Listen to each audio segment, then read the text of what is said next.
हम सब महर्षि वाल्मीकि जी द्वारा रचित रामायण का स्वाध्याय कर रहे हैं और अभी बाल कांड का चौथा सर्ग चल रहा है। पिछले दिनों हमने जाना था कि महर्षि वाल्मीकि जी जब भगवान राम अयोध्या आकर राजा बन जाते हैं तो उसके पश्चात वो 24,000 श्लोकों से युक्त 500 सर्ग और 7 कांडों में रामायण की रचना करते हैं और फिर उसको अपने 2 शिष्य, एक का नाम है लव और एक का नाम है कुश, जो वेदों के भी प्रकांड विद्वान हैं, उन दोनों को रामायण का पाठ कंठस्थ करा देते हैं। संपूर्ण रामायण कंठस्थ करा देते हैं और ये दोनों भाई क्या करते हैं, जहाँ बड़े बड़े विद्वानों की सभा लगी होती है, ऋषि मुनियों की सभा लगी होती है, तो उस बीच में जाते हैं और इस रामायण को सुनाते हैं और लोग बहुत ही श्रद्धा से सुनते हैं और उनको क्या देते हैं, पुरस्कार देते हैं। क्या देते हैं? तो हमने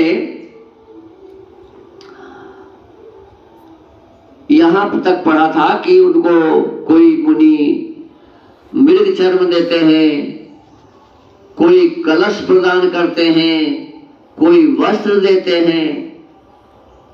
आगे का श्लोक है, कश्चित् कमंडलुं प्रादान् मौंजी मन्यु महामुनिः वृषिमन्यस्तदा प्रादात् कौपीनमपरो मुनिः ताभ्यां ददौ तदा भ्रिष्टः कुठारमपरो मुनिः काषायमपरो वस्त्रं चीरमन्यो ददौ मुनिः। एक ने कमंडलु दिया, एक ने कमंडलु माने कमंडल दिया, तो दूसरे महामुनि ने मुंज की मेखला भेंट की। कमर में जो बांधते हैं, जिसको आप लोग डराडोर कहते हैं ना गाँव में, अपने भाषा में, मैथिली भाषा में क्या कहते हैं, डराडोर, मतलब डार में बांधने वाला डोरी, तो उसी का नाम है मेखला। उसी का क्या नाम है जी? मेखला। और किस चीज की मेखला? एक मुंज है। क्या है? मूंज होता है खड़, एक होता है उसको मूंज कहते हैं, मूंज। तो मूंज की मेखला भेंट की। तीसरे ने आसन, बैठने के लिए आसन, और चौथे ने कौपीन प्रदान किया। कौपीन माने लंगोट, कौपीन माने लंगोट प्रदान किया। किसी अन्य मुनि ने हर्ष में भरकर उन दोनों बालकों के लिए कुठार अर्पित किया। कुठार माने कटारी, तलवार, कुठार माने तलवार अर्पित किया।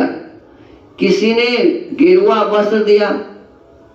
गेरुआ वस्त्र बाबा जो पहनते हैं, बाबा जो वस्त्र पहनते हैं ना, वैसे वस्त्र को क्या कहते हैं, गेरुआ वस्त्र दिया।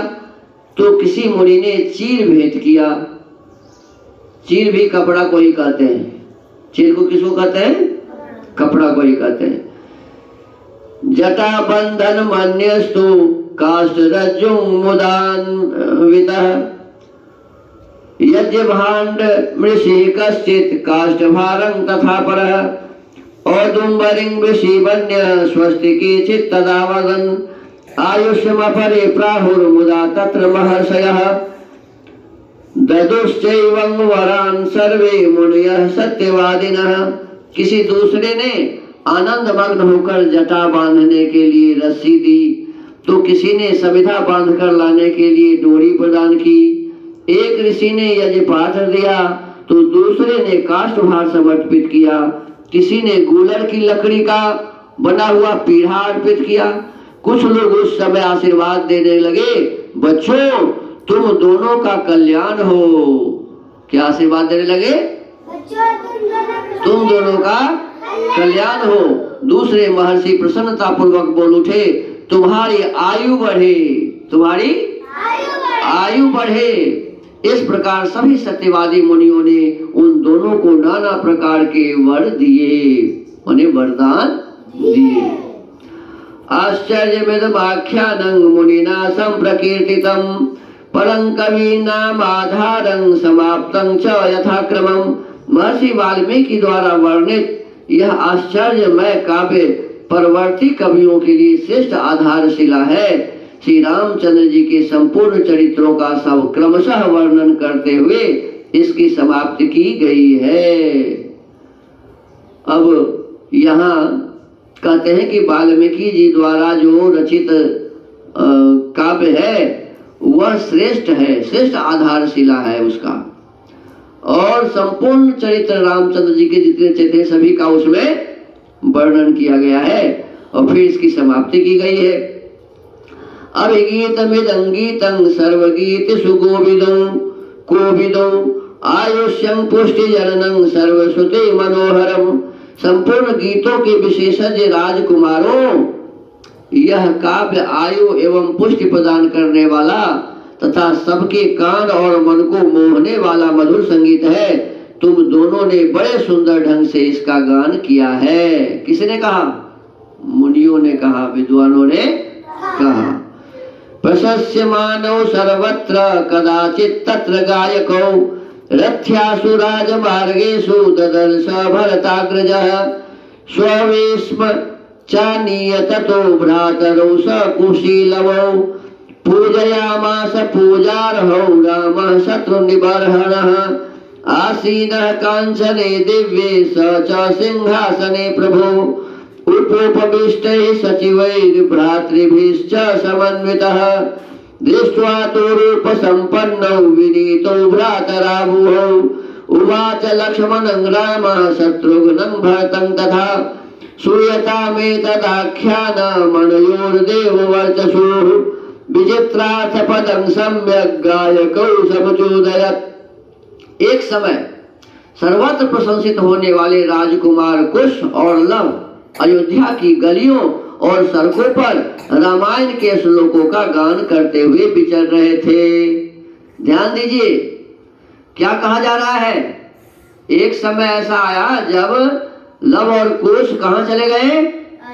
अयोध्या के गलियों में रामायण का गान कर रहे थे। तो एक बात बताइए, रामायण का गान कर रहे थे लव और कुश कहाँ? अयोध्या में। सो बात इसमें कहा जा रहा है। रामायण का गान अयोध्या में लव कुश कर रहे थे, सो इसमें कहा जा रहा है। तो रामायण तो कुछ अलग है ना। रामायण इससे अलग है। रामायण ये रामायण नहीं है। रामायण का गान किया जा रहा था अयोध्या में लव और कुश के द्वारा, यह यहाँ कहा जा रहा है। इसी समय उनके ऊपर भरत के बड़े भाई श्री राम की दृष्टि पड़ी। किनकी दृष्टि? भगवान राम की दृष्टि किन पर पड़ी? वो दोनों बालक पर, जिनका क्या नाम था? लव और न लव कुश पहचानते थे कि ये मेरे पिता हैं और न भगवान ही जानते थे कि ये मेरे पुत्र हैं।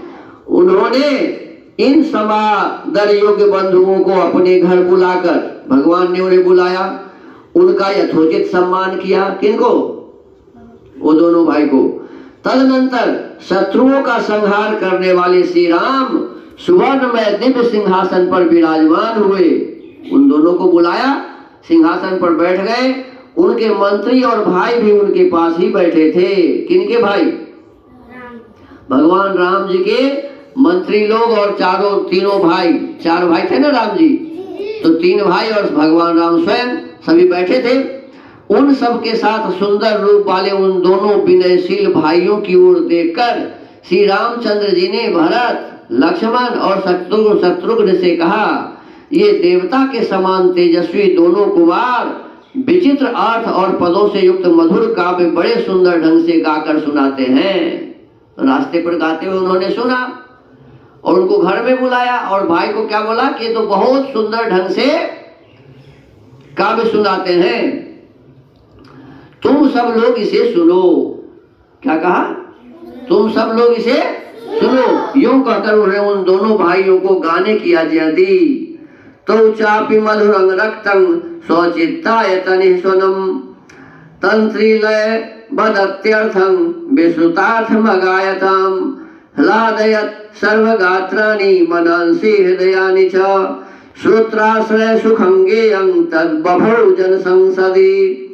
आज्ञा पाकर जैसे ही भगवान राम ने कहा कि तुम दोनों गीत सुनाओ, तो दोनों भाई वाणी के लय के साथ अपने मन के अनुकूल तार उच्च एवं मधुर स्वर में राग अलापते हुए रामायण काव्य का गान करने लगे। उनका उच्चारण इतना स्पष्ट था कि सुनते ही अर्थ का बोध हो जाता था। उनका गान सुनकर श्रोताओं के समस्त अंगों में हर्ष जनित रोमांच हो आया तथा उन सबके मन और आत्मा में आनंद की तरंगे उठने लगी। उस जनसभा में होने वाला यह गान सबकी श्रवण इंद्रियों को अत्यंत सुखद प्रतीत होता था। श्रवण इंद्रिय माने कान, श्रवण इंद्रिय माने सबके कान में मालूम पड़ता था कि कितना सुख मिल रहा है। कब? जब लव और कुश दोनों उस गीत को गा रहे थे, काव्य को गा रहे थे उस समय। इमो मुनि पार्थिव लक्षणान्वितो कुशीलवो चैव महातपस्विनो ममाति तद्भूतिकरं प्रचक्षते महानुभावं चरितं निबोधत। उस समय श्री राम ने अपने भाइयों का ध्यान आकृष्ट करते हुए कहा, ये दोनों कुमार मुनि होकर भी राजोचित लक्षणों से संपन्न हैं, संगीत में कुशल होने के साथ ही महान तपस्वी हैं। ये जिस चरित्र का प्रबंध काव्य का गान करते हैं वह शब्दार्थालंकार उत्तम गुण एवं सुंदर रीति आदि से युक्त होने के कारण अत्यंत प्रभावशाली है, मेरे लिए भी अभ्युदय कारक है, ऐसा वृद्ध पुरुषों का कथन है। अतः तुम सब लोग ध्यान देकर इसे सुनो। अपने सभी भाइयों को कहते हैं, मंत्रियों को कहते हैं। ततस्तु तौ राम वचः प्रचोदिता बगायतां मार्ग विधान संपदा सचापि रामः परिषद गतः शनैर् बुभूषयासक्त मना बभूव। तदनंतर श्री राम की आज्ञा से प्रेरित हो वे दोनों भाई मार्ग विधान की रीति से रामायण का गान करने लगे। सभा में बैठे हुए भगवान श्री राम भी धीरे धीरे उनका गान सुनने में तन्मय हो गए। इस प्रकार ये चौथा सर्ग समाप्त हुआ है बालकांड का। अब आगे 5वें सर्ग का स्वाध्याय करेंगे। आज के स्वाध्याय के क्रम को यहीं विराम देते हैं। ओम।